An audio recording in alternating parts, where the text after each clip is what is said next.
How are you all? Fine? Good, good.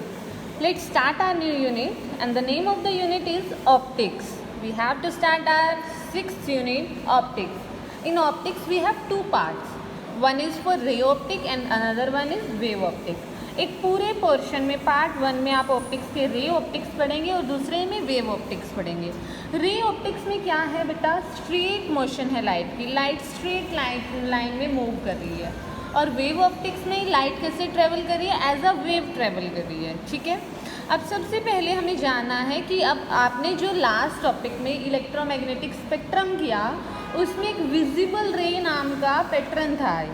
वो किसका होता है? लाइट का होता है. जो फ्रीक्वेंसी उसकी है वही सेम इसकी होगी, क्योंकि उसे लाइट भी कहते हैं विजिबल रे को. तो वो फ्रीक्वेंसी कितनी थी बेटा? 400 नैनोमीटर टू 760 नैनोमीटर. ये हमारी लाइट की क्या होती है? फ्रीक्वेंसी होती है. इस फ्रीक्वेंसी रेंज में ही हमें सारी की सारी लाइट रे हर चीज़ विजिबल हो पाती है. क्लियर? अब आपको पता है स्पीड ऑफ लाइट वैक्यूम में कितनी होती है? 3 × 10⁸ मीटर पर सेकेंड. क्लियर? अब आप हम क्या कर रहे हैं आज? Ray optics. और रे ऑप्टिक्स में आप दो चीज़ें करने वाले हैं. फर्स्ट है reflection, another one is refraction. ये सेम इनका बेसिक आपने क्लास 10th में किया है बच्चे. एक बार उसे फिर भी एक लेक्चर में कवर कर लेंगे पूरे बेसिक को. सबसे पहली बात, रिफ्लेक्शन क्या होता है? लाइट का रिफ्लेक्शन क्या है?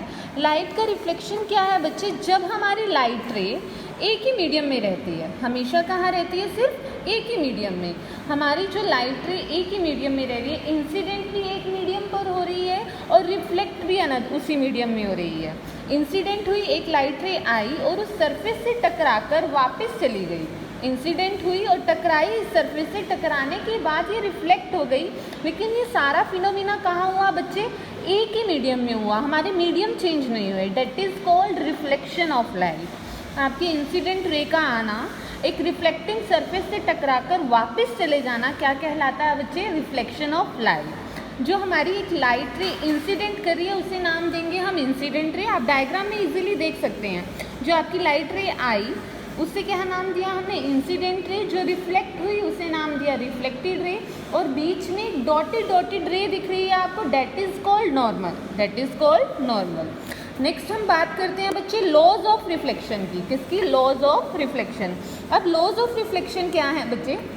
हमारे पास दो लॉज हैं रिफ्लेक्शन के. वो लॉज ऑफ रिफ्लेक्शन क्या कहते हैं? जो आपका एक एंगल बनता है किस किस के बीच में? इंसिडेंट रे और नॉर्मल के बीच में. इंसिडेंट रे और नॉर्मल के बीच में हमारा एक एंगल बन रहा है, that is called incidence angle. That is called incidence angle and it is denoted by angle i. दूसरा एंगल हमारा बन रहा है रिफ्लेक्टेड रे और नॉर्मल के बीच में, डेट इज एंगल आर. ये दोनों हमेशा इक्वल होंगे. Angle of incidence is equal to angle of reflection. This is the first law of reflection. If we talk about the second law, then the second law tells us that the incident ray, reflected ray and the normal all lie in the same plane. तीनों चीज़ें, आपकी incident ray, आपकी reflected ray, आपका normal, ये तीनों चीज़ें एक ही plane में लाई करते हैं. जैसे कि मान लीजिए आप एक्स प्लेन ले लीजिए, वाई प्लेन ले लीजिए, जेड प्लेन. ये नहीं है कि आपका इंसिडेंट रे एक्स प्लेन में लाई कर रही है और आपकी रिफ्लेक्टेड रे जेड में और आपका नॉर्मल वाई में. ऐसा नहीं है. तीनों की तीनों एक ही प्लेन में लाई करेंगे. These are are two laws of reflection. Now come to the topic spherical mirrors. अब आपने देखिए बच्चे अपने घरों में ड्रेसिंग रूम में जो मिरर देखा है, सबसे पहले आप मुझे ये बताइए, एक मिरर और ग्लास, मिरर शीशा, ग्लास कांच, इन दोनों में डिफरेंस क्या होता है? दोनों में डिफरेंस ये है बच्चे, कांच जो ग्लास है उसके बाहर तो आप देख सकते हैं पर मिरर के बाहर आप नहीं देख सकते. मिरर की एक ही साइड पर आप देख सकते हैं. क्योंकि कैसे बनता है हमारा मिरर? हमारा मिरर बनता है ग्लास से. ग्लास के एक सरफेस पर आप कोटिंग कर देते हैं. ग्लास के एक सरफेस पर आप कोटिंग कर देते हैं और वो कोटिंग किसकी होती है? सिल्वर डाइऑक्साइड की, SiO2 की. वो आपने देखा भी होगा जब आप एक मिरर को देखते हैं, जब आप एक मिरर को देखते हैं तो उसकी जो बैक साइड पे पॉलिश होती है सिल्वर कलर की, है ना? वो किसकी बनी होती है? सिल्वर डाइऑक्साइड की. क्लियर? अब ये बनता है हमारा ग्लास से मिरर इस तरीके से. जो आप घरों में अपने ड्रेसिंग्स में, अपने वॉश बेसिन के सामने जो मिरर लगा होता है उसमें अपने आप को देखते हैं, वो जो मिरर है वो प्लेन मिरर है, स्ट्रेट मिरर है। लेकिन अब जब हम बातें करने वाले हैं, जो आप फन फेयर्स में देखते हैं, आप कहीं फेयर्स में गए होंगे, आपने देखा होगा मिरर्स होते हैं ऐसे ऐसे, किसी में आप मोटे दिख रहे हैं, किसी में पतले दिख रहे हैं, किसी में गोल गोल दिख रहे हैं ना, अलग अलग टाइप के मिरर्स। वो मिरर्स कैसे बनाए जाते हैं बच्चा? स्फेरिकल मिरर से। एक स्फेरिकल मिरर लेते हैं, उसका एक छोटा सा पोर्शन कट कर लेते हैं और उससे दो टाइप के मिरर बनते हैं। एक बनता है कनकेव मिरर, दूसरा बनता है कन्वेक्स मिरर। कनकेव मिरर की क्या पहचान है बच्चे? उसमें पॉलिश आउटसाइड का सरफेस होती है, और जो हमारा कन्वेक्स मिरर है उसमें पॉलिश इनसाइड होती है और हमारी जो रिफ्लेक्शन है वो आउटसाइड होती है। लेकिन कनकेव में अपोजिट होता है, हमारी रिफ्लेक्शन जो है वो इनसाइड होती है और हमारी पॉलिश आउटसाइड है। क्लियर?